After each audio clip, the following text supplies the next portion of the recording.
Welcome back to Sailing El Jaleo.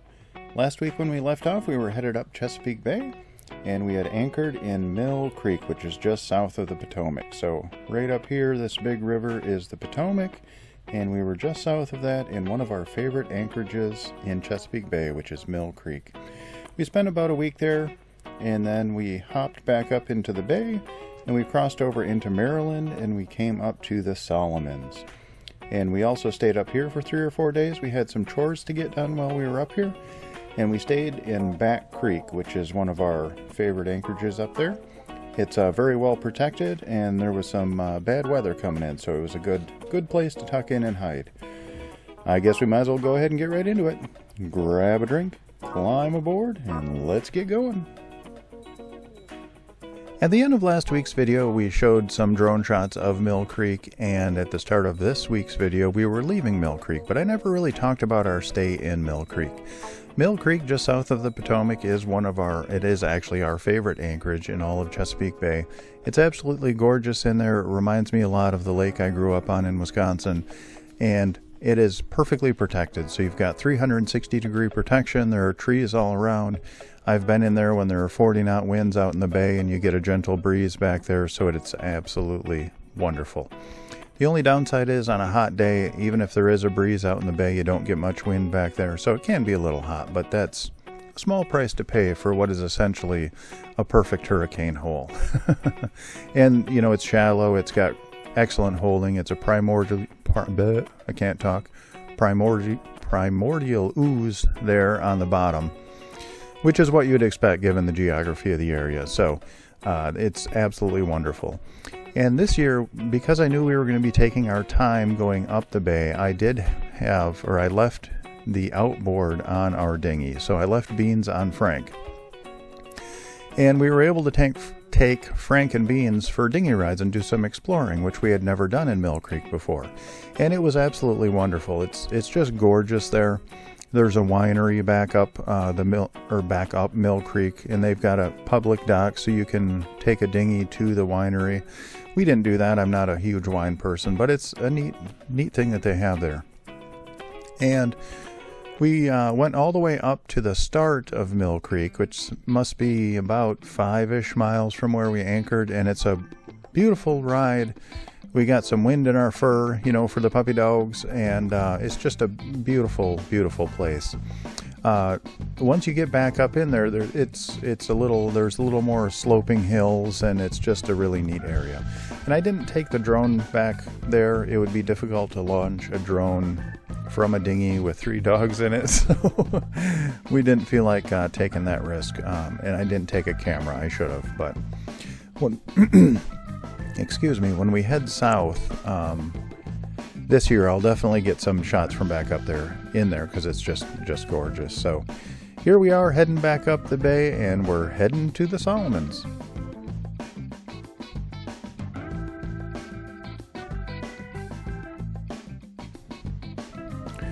As we headed up the bay towards the Solomons, it did get quite rough at times.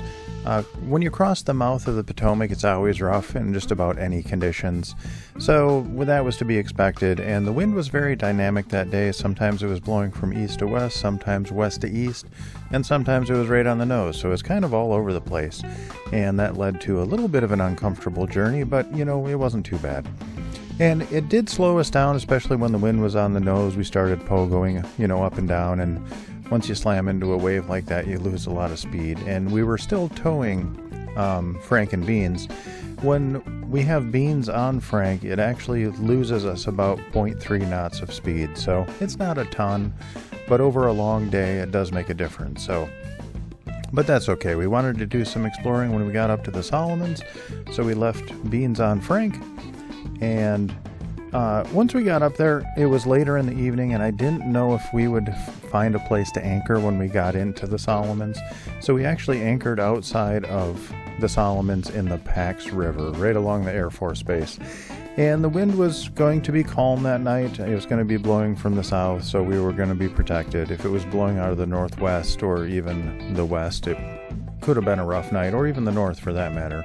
anywhere in that quadrant would be uncomfortable, and we probably would have risked going into the Solomons if that had been the case, but it wasn't. So wind was from a good direction, so we pulled up. It must have been 4 or 5 at night.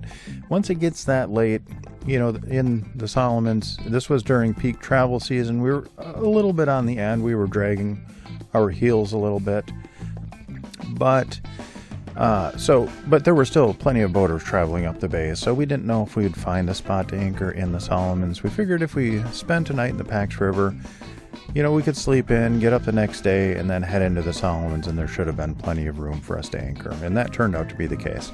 And we also wanted to stop at Spring Cove Marina and fill up on fuel and water. We didn't really need any fuel.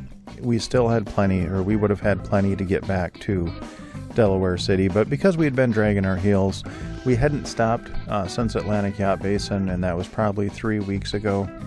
And we could have made it up to Delaware City no problem with the amount of water we had, but I also wanted to do a bunch of laundry before we got back there, so I didn't have a ton of dirty laundry on the boat when we got home. So we just had some chores we wanted to do, and there was bad weather coming in the next few days. So next morning, got up, went in, we filled up on fuel and water, and then we anchored for a couple of days.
And that's all we have time for this week. I would like to give a massive shout out to my Patreon crew. Without your guys' support, I wouldn't make these videos. And my Patreon crew is Joan and Juddy Judnick, Val and Chris Alcorn, Denise and Eli Sackett, Sherry Erickson, Deb Shaw, Matthew Spotton, Peter Allen, and Natalie Linehan. Thank you guys so very much. Your support really means the world to me. I do have one legacy patron member, and her name is Joan Linbo. Unfortunately, she has passed on, but she lives on in our hearts forever. We really miss you, Joan. If you are interested in joining our Patreon crew, there is a link in the description down below, and that'll take you to our Patreon page where you can sign up. And there are hundreds, literally hundreds of extra videos and photos of our travels, and I try and keep everything there up to date and post at least once or twice a week, so it gives you a little peek behind the curtain. If you do like our videos, please like, comment, and subscribe. That'll help us out more than you'll ever know, and that actually doesn't cost you anything, so hit that like button. Alrighty, I hope you all are well, and we'll see you next week.